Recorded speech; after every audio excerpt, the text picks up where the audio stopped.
I still taste the dust from that warehouse when I think about it. Feels like dry paper on my tongue.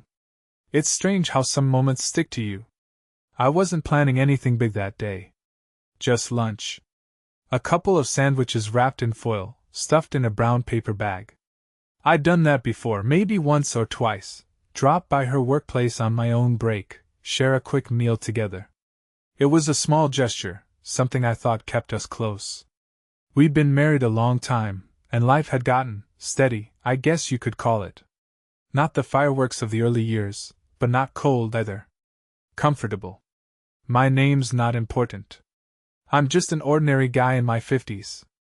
I've seen enough to know how things can turn sour without any loud warnings. I work with my hands, used to do a bit of everything, some roofing, some carpentry, a stint in landscaping. My knees aren't as good as they used to be, but I get by. She's always been a steady person too, or that's how I saw her. Working at a pet supply warehouse wasn't her dream, but she never complained. She clocked in, did her shift, clocked out, came home. We had a boy, and that changed a lot of things. Less time for ourselves, more stress, but also that sense of purpose. If you have a kid, you probably know what I mean. That morning, I woke up early. Not for any special reason. Habit mostly. I made coffee, stared out the window at the yard. We had a little patch of grass that never looked right, patchy, uneven. Reminded me of how life sometimes is. You try to smooth out the rough spots, but they keep coming back. The boy was still asleep in his room. My wife, her name doesn't matter either, she was gone, left before sunrise. She started her shift around 6 most days. I usually saw her for a few minutes, gave her a quick kiss if I was awake. That morning, maybe I'd been too slow getting out of bed. I missed her by 5 minutes. I remember looking at our bed, the blankets pulled back on her side, a dent in the pillow. It struck me as odd that I felt a little pang of regret, like I should have been up in time to say goodbye properly. The day went on like any other. I tinkered with some tools in the garage, trying to fix a squeak in an old push mower. I had to change the belt on it once, but that day it just needed oiling. My mind wandered to random things, bills, groceries, how the boy was supposed to have a checkup soon. I wondered if we'd have enough money to cover everything without dipping into savings. Then, around noon, I figured I'd drive out and meet her for lunch. She usually took her break around 12:30, give or take. I thought it might be a nice surprise, 2 ham and cheese sandwiches, a couple of sodas. Something simple.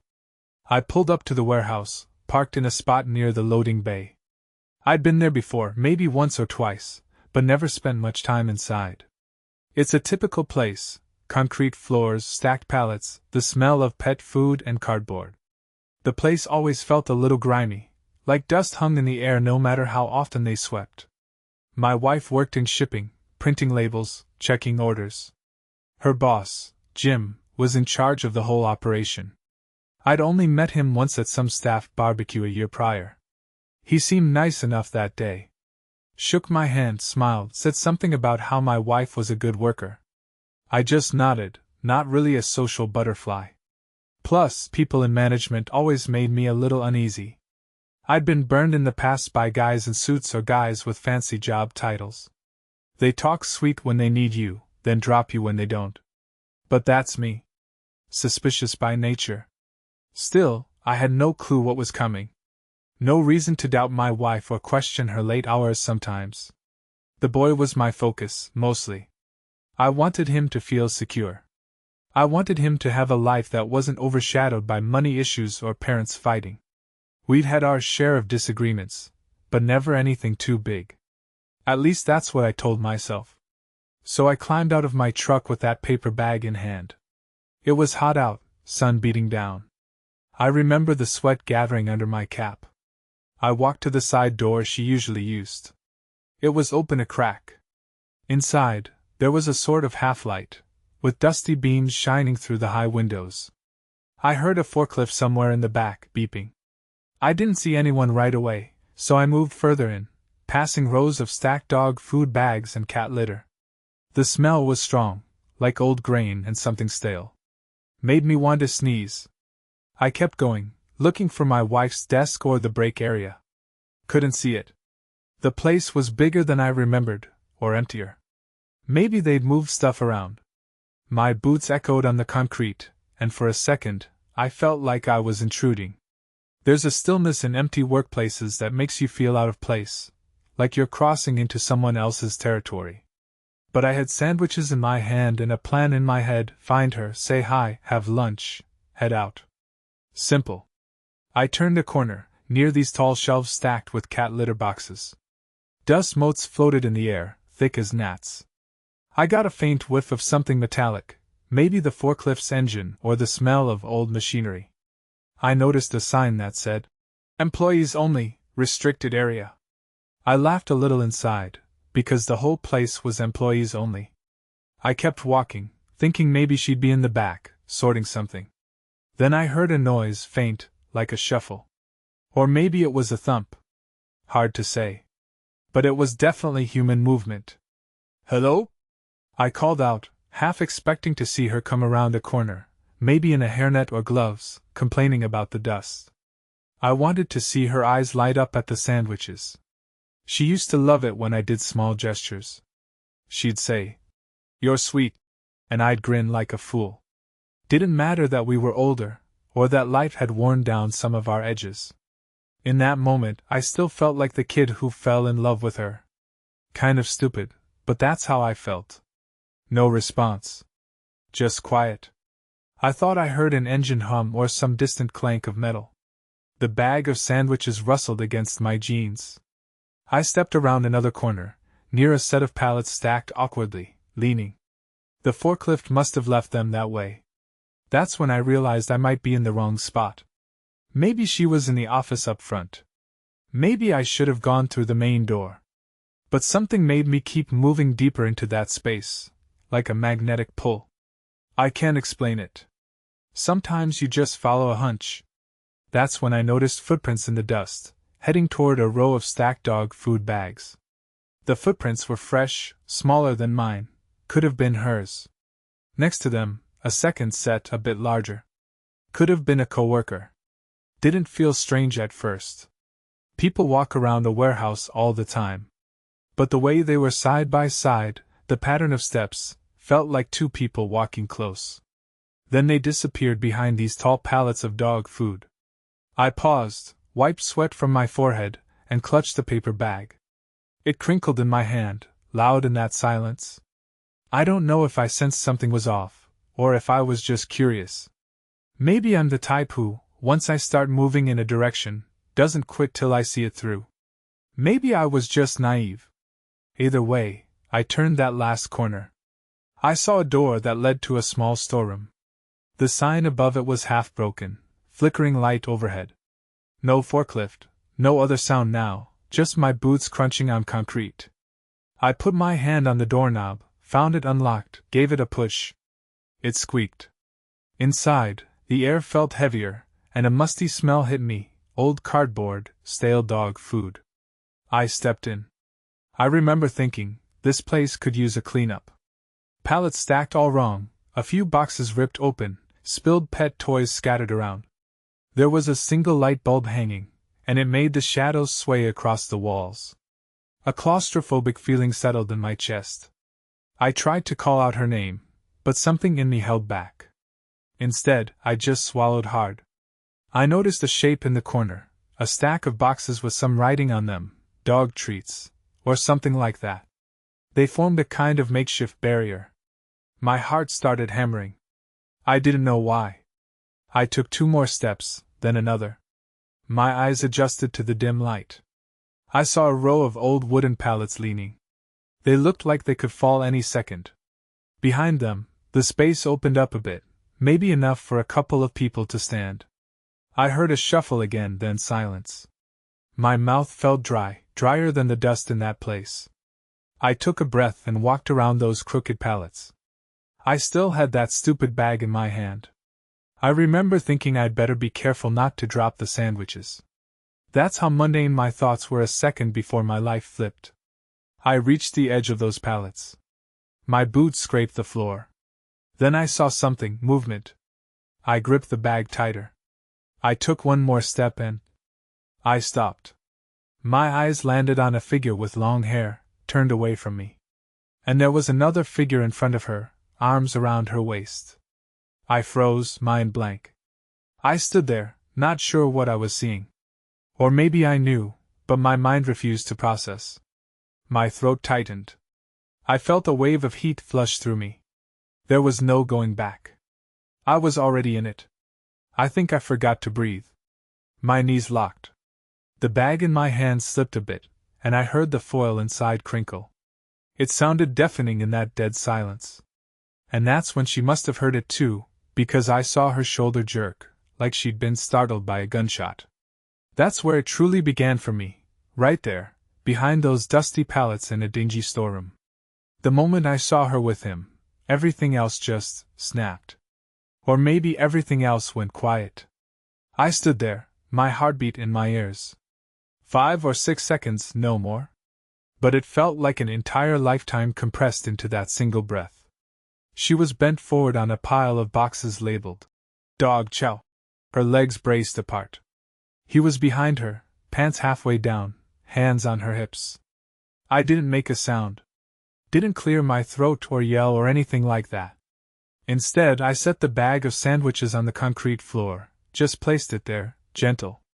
It made a small thud, not loud, but in that space it echoed like a gunshot.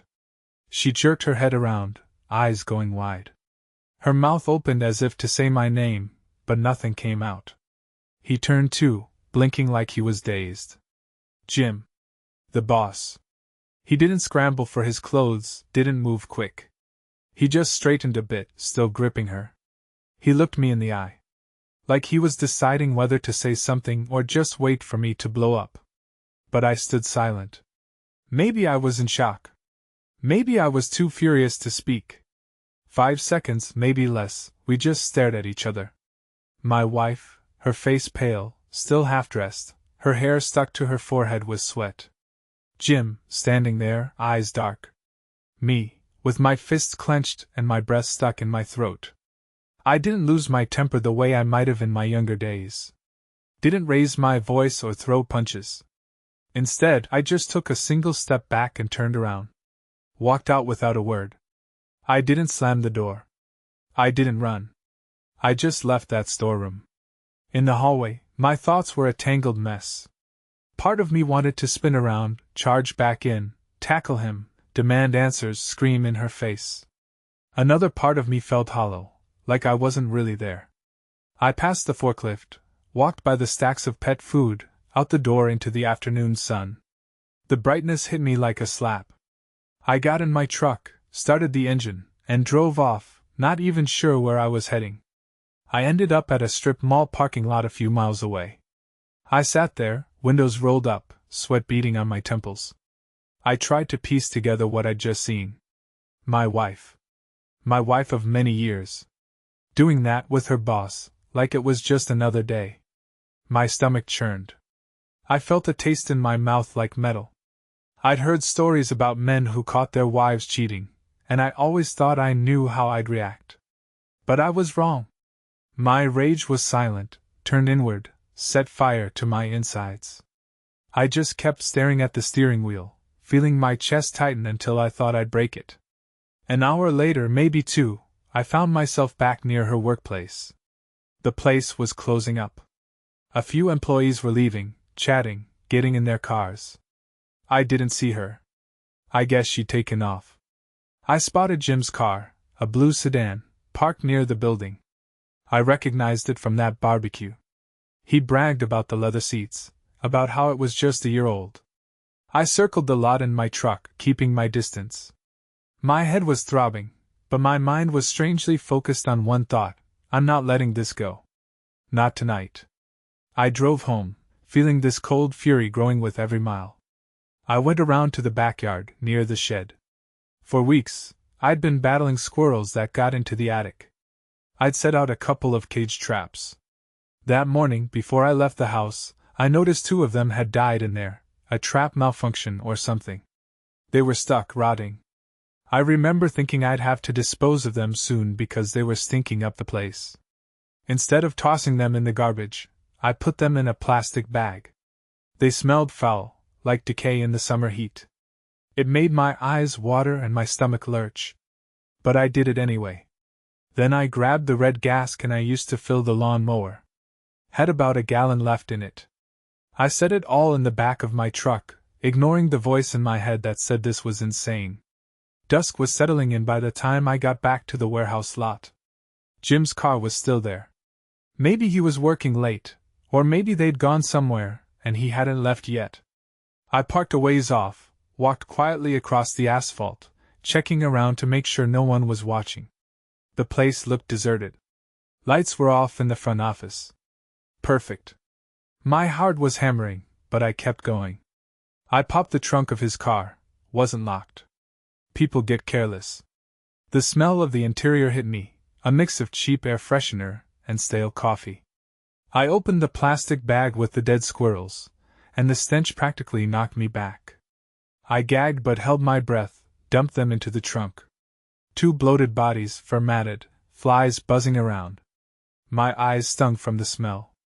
Then I took the gas can, poured it over those rotting carcasses, letting the fuel soak into the trunk's lining. My hands were shaking, but I didn't spill any on myself. I was careful. For a split second, I thought about lighting a match. The image of that car going up in flames flickered through my mind. But I didn't do it. I wasn't looking to go to prison. I wasn't looking to kill anyone. I just wanted him to feel a fraction of the disgust I felt. I wanted him to open that trunk and catch a faceful of horror. That was enough for me. I closed the trunk gently. Then I took a jar of leftover bacon grease I'd brought along.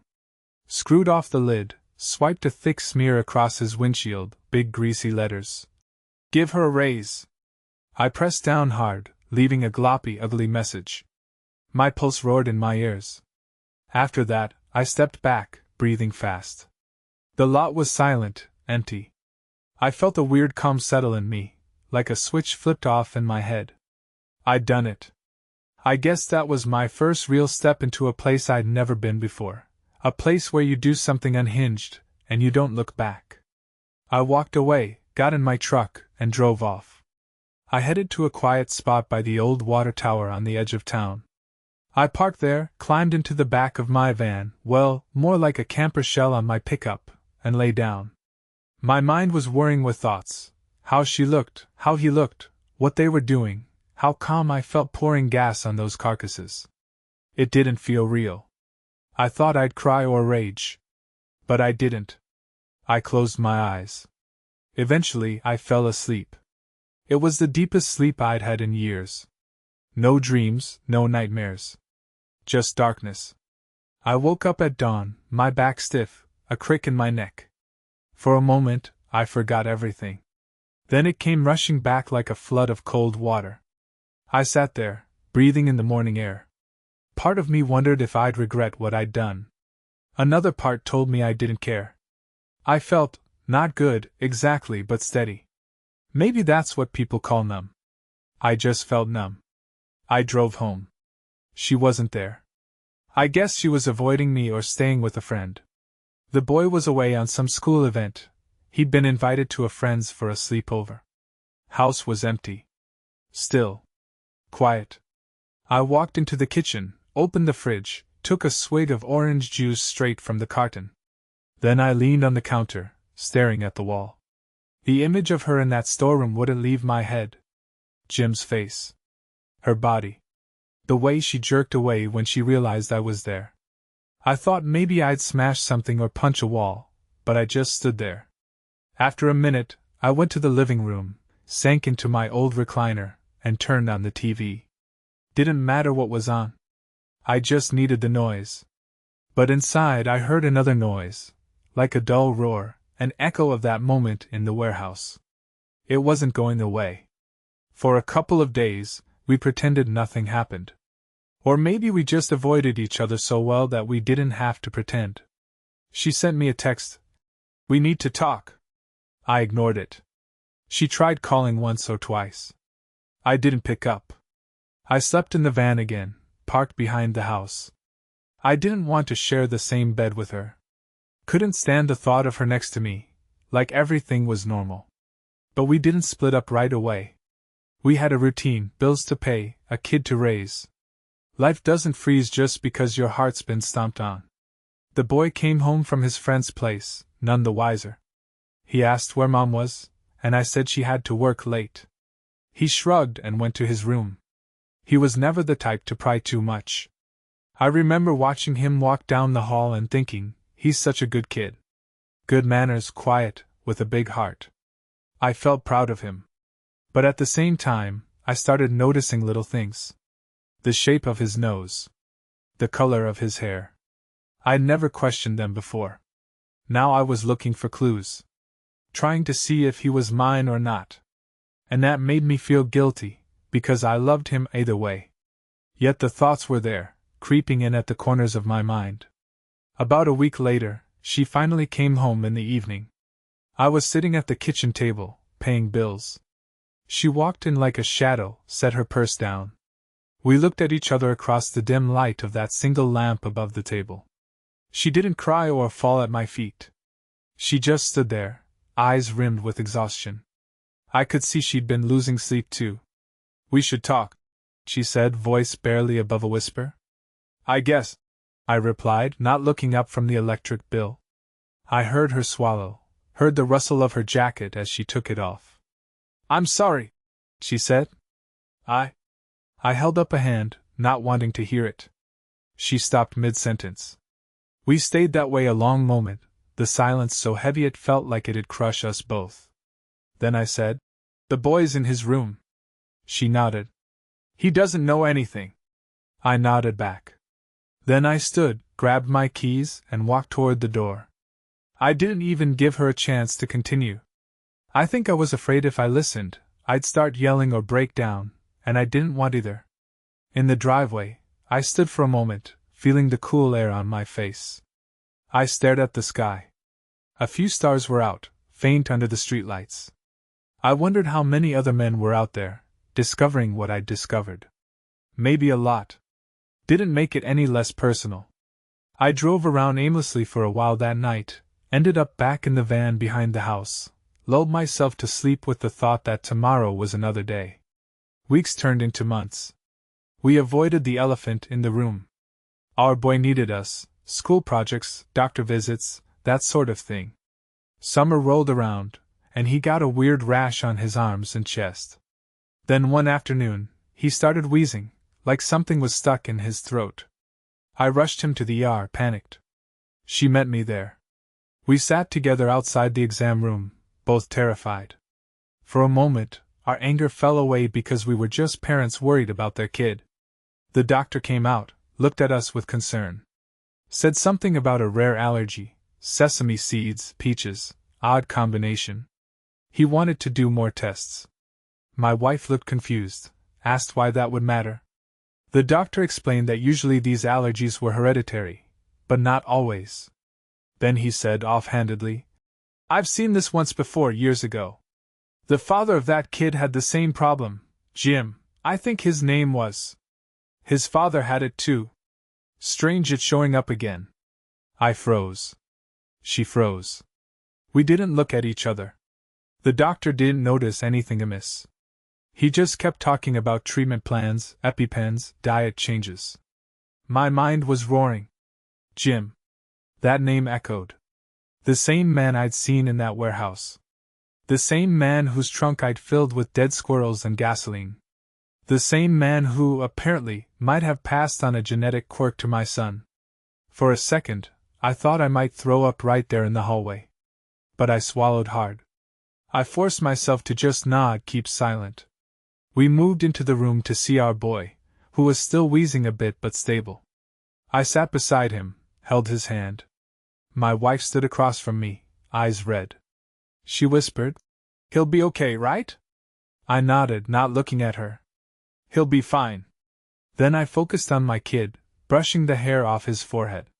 The doctor told us he'd have to stay overnight for observation. My wife said she'd stay with him. I stepped out into a hallway again, leaning against the wall, feeling like the ground might crumble beneath me. In that moment, I realized everything was deeper than a single betrayal. If Jim was the father, If that was even possible, what did that mean for my place in this family? Had all those years been a lie? Were they messing around for that long? My heart pounded so hard I thought my chest would explode. But I didn't cry. I didn't scream. I just stared at the scuffed tile floor. People walked past me, nurses, visitors, busy with their own lives. None of them knew that my world was in free fall. I stayed that night in the hospital waiting room, dozing off in a plastic chair. Around dawn, I got up, got a cup of coffee from the vending machine, tasted the bitterness of it. My mouth felt as dry as the dust in that warehouse. I glanced at the brightening sky through the window. Everything looked so ordinary out there, cars moving along the roads, streetlights switching off. But inside me, something was tearing open. I sipped my coffee and kept it all inside, not sure what else to do. The boy recovered. We brought him home. Life went on. But I wasn't the same. I could feel a heavy ball of anger in my gut day and night. I didn't lash out at him. He was innocent. If he was Jim's blood or mine, he was still my boy in every way that mattered. I wasn't going to punish him for something he had no say in. But as for her, we barely spoke. Sometimes I'd catch her looking at me, like she wanted to say something. I'd clamp my jaw tight and turn away. We never divorced, at least not officially, not then. Maybe because we were both too tangled up in the day-to-day to make it final. Or maybe she was hoping I'd let it slide eventually. Part of me wondered if I was staying just to keep an eye on everything, like I was waiting for the right moment. A slow burn was building inside me. Something told me the story wasn't over. I didn't know how it would end, but I knew we'd crossed a line of no return.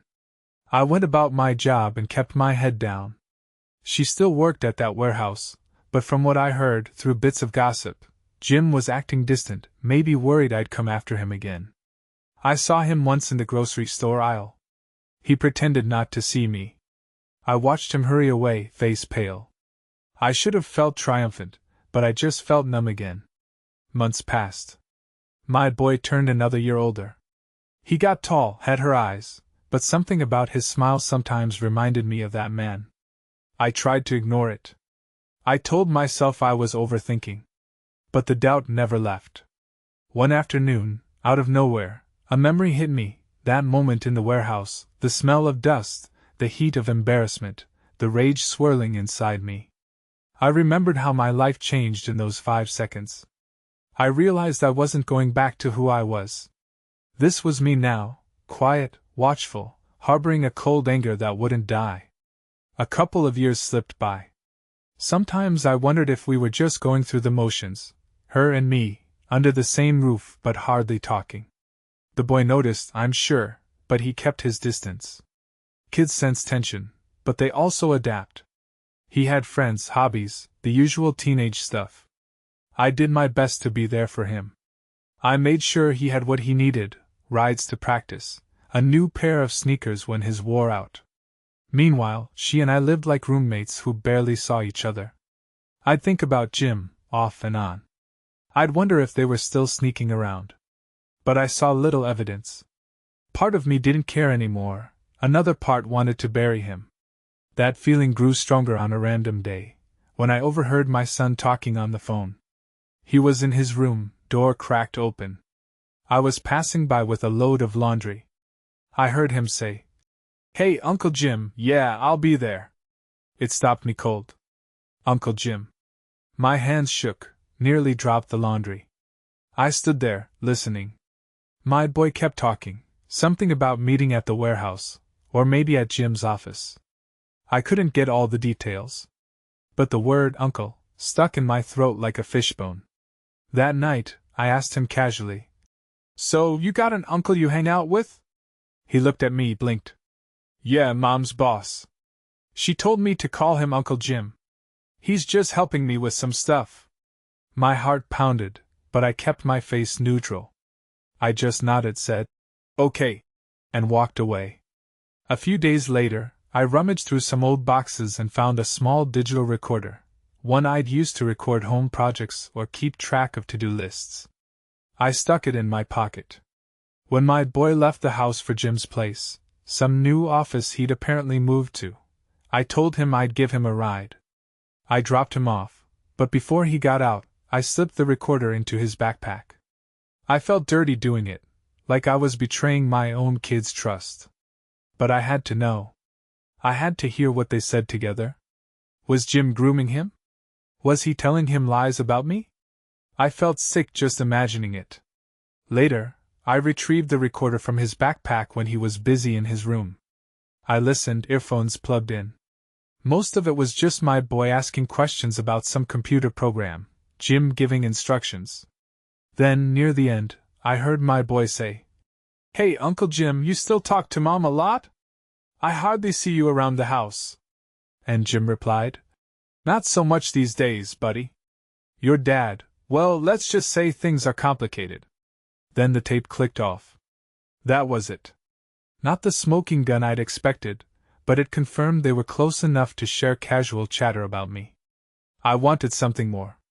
Something to use. I won't lie, vengeance was on my mind. The quiet kind. I didn't want to go back to smashing cars or brandishing fists. That was too obvious, too messy. I wanted to hit him where it hurt most, his pride, his money, his sense of security. I started digging.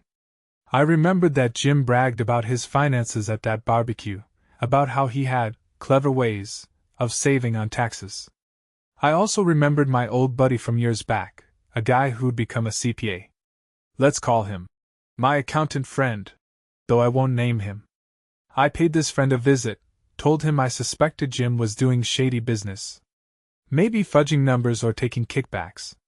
My friend agreed to help me look into it. No direct hacking or anything too illegal, just quietly pulling at loose threads. We got hold of public documents, cross-referenced them, checked some info about the warehouse's suppliers. Over time, we pieced together something that looked like fraud, invoices that didn't match, inflated costs, a couple of shell companies. It wasn't open and shut, but it sure looked bad for Jim. I kept this info close to my chest. I didn't want to hand it to the cops. That'd be too cut and dried. He gets arrested, maybe does time, maybe not.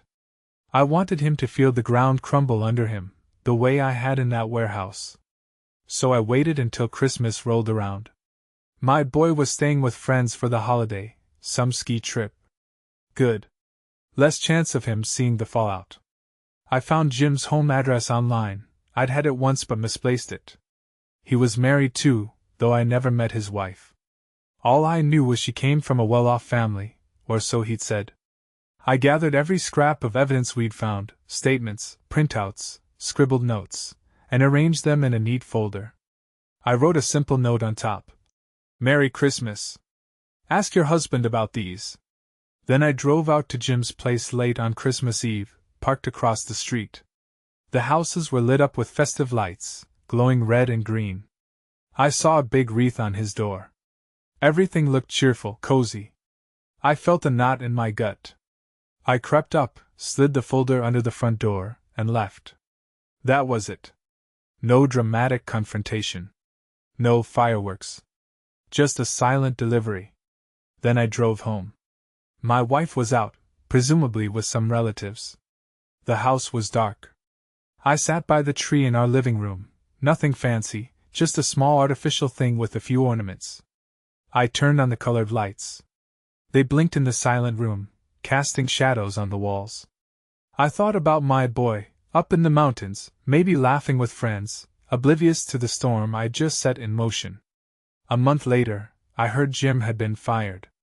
Word got around quick in that small community of suppliers and warehouses. The rumor was he'd been cooking the books, taking bribes, misreporting earnings. The company cut him loose to save their own skin. His wife, apparently, wasn't going to take it lying down. She had lawyers, resources. They were getting divorced. Something about a prenup, or maybe a settlement. I pictured him in a suit, standing in front of a judge, sweating. I pictured that nervous, pale face I'd seen in the grocery store. And yeah, I smiled a little. The day I actually saw him again was outside the courthouse. I'd gone there for some unrelated paperwork. I spotted him on the steps with 2 suitcases, looking like a man who'd lost everything. His hair was disheveled, his eyes hollow. He reminded me of those dead squirrels I'd tossed in his trunk, like all the life had drained out. I stood at a distance, leaning against a pillar, just watching. Part of me thought, this is it. This is what you wanted, right? But I didn't feel like a champion. I felt heavy, almost sad. He glanced around, saw me, froze. We locked eyes for a second. I didn't move, didn't smile, didn't taunt him. I just stood there. Then he looked away, like he couldn't bear it. He dragged his suitcases down the steps, got into some junky older car, and drove off. I left soon after, the cold air biting my cheeks. It was so quiet that day. No wind, no birds, nothing. I realized I felt a strange kind of peace in that silence. Not victory. More like the absence of noise, the end of the storm. For the first time in ages, I felt a small weight lift from my shoulders. After Jim lost everything, I thought maybe my wife and I would finally talk it out, have it all out on the table. But we never really did. We stayed under the same roof a while longer, but it was just empty space between us. The boy got older, started talking about college or maybe joining the military. He sensed the tension, I'm sure. He once asked me, "Dad, why don't you and Mom hang out like other parents?" I didn't have a good answer. I just mumbled something about life being complicated. He looked at me for a moment, like he was waiting for me to say more, but I never did. Eventually, I moved out. Not right away. It happened over time, in small steps. First, I started sleeping in the van again. Then I'd spend a few nights at a motel, then come back to do laundry or fix something around the house. The day I officially left, there was no big fight, no slammed doors. She was at work, the boy was at school, and I just packed a duffel bag, took my tools, my clothes, and drove off. I left a note on the table. I need to be on my own. Please don't fight this. That's it. No anger, no long explanations. We haven't divorced on paper. I'm not sure why. Maybe the hassle of lawyers and splitting stuff felt pointless. Maybe I didn't want to drag the boy through that. He was already old enough to see how broken things were. Let him focus on his own life, not on the wreckage of ours. He visited me sometimes at the small apartment I rented on the other side of town. We'd watch a game on TV, order pizza. I never brought up Jim, never told him what really happened that day in the warehouse. As far as he knows, I just got tired of the marriage and left. He might have his suspicions, but we don't talk about them. I see him now and then. He's a good kid, taller than me, broader shoulders. Reminds me of me when I was younger, except for certain features I try not to think about. He's respectful, caring. He visits his mom, too. They seem fine, from what I hear. She has her job still, though not at that warehouse. She moved on to a different place. I don't ask for details. We keep our distance. Sometimes people ask me if I feel vindicated, if I feel like I won. I set Jim on a path to ruin, after all. He lost his job, his home, his reputation. Some say that's a clear win for me. But it doesn't feel like that. I don't walk around gloating. I don't feel proud. It just feels like a chapter that ended, leaving a scar. I don't regret what I did exactly, but I also don't celebrate it. I never told my wife about the squirrels, or the gasoline, or the bacon grease message.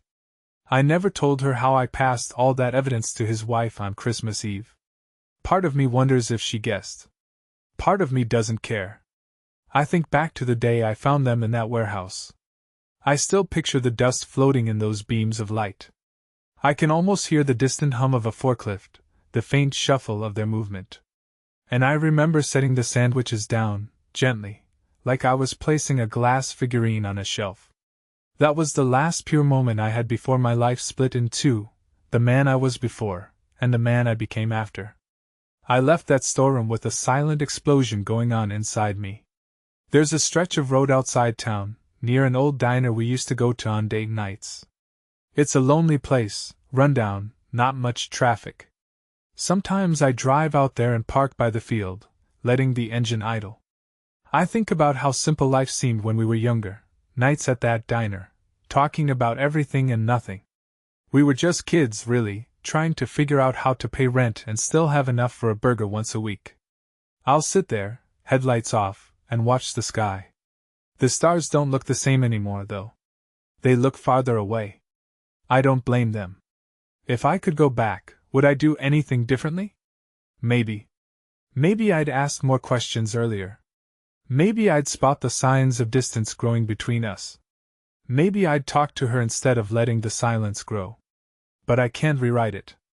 All I have is the memory of that day, me walking in, the sandwich bag crinkling, her back turned, his hands on her. Then me walking out. I live alone now in a modest place, a one-bedroom with a small kitchen. I have a job in town, driving a delivery truck. It's honest work. I keep to myself mostly, watch sports if I have time, go for walks when the weather's nice. I see my son every couple of weeks. I don't invite him to stay over because the place is small, and I'm not much for company. I give him some gas money if he needs it. He's old enough to make his own choices. I just want him to be happy. Do I hate Jim? I don't know. Hate's a strong word. There was a time I hated him with every fiber of my being, but now, years later, I mostly feel empty about it. He's probably out there somewhere, trying to rebuild his life, maybe cursing my name every time he thinks about that trunk full of rotten squirrels. I doubt he's with his wife anymore, and I doubt he's got much money left. What does that give me? Nothing. Just a fact. He lost. I lost. Nobody came out clean. I think about my wife. Well, she's not really my wife anymore, not in any meaningful sense. I don't wish her harm. I guess I hope she finds some peace. Maybe she regrets what she did, maybe not. It's not my concern now. I'm done with that part of my life. Doesn't mean it doesn't haunt me. Just means I can't keep living in it. The boy turned 18 last month. I sent him a text. "Happy birthday, proud of you, kid." He replied with a thumbs up emoji and a "Thanks, Dad." We don't talk about the past. We don't talk about Jim or the possibility that there's more to his genetics than we ever addressed. He's my son in the ways that matter. Whether or not I'm his biological father is a question that might never be answered, and maybe that's for the best. There are moments when I lie awake at night, staring at the ceiling, and I replay the scene in the warehouse. The dusty light, the dull echo of my boots, the way my heart pounded when I finally saw them. I wonder if that was the moment I became someone else, or if I was always that man and just never knew it. Then I roll over, close my eyes, and remind myself that life keeps going. People move on, or they try to. I'm no winner. I'm no saint either. I'm just the guy who brought sandwiches one day, thinking it would be a sweet surprise. And I walked out of that storeroom a different man, carrying a hurt so deep it never really goes away. But time has a way of dulling the edges. You stop bleeding, even if the scar aches now and then. That's all there is to it. We survive. We keep breathing. We keep moving. And maybe, someday, we find a little bit of peace in the quiet spaces left behind.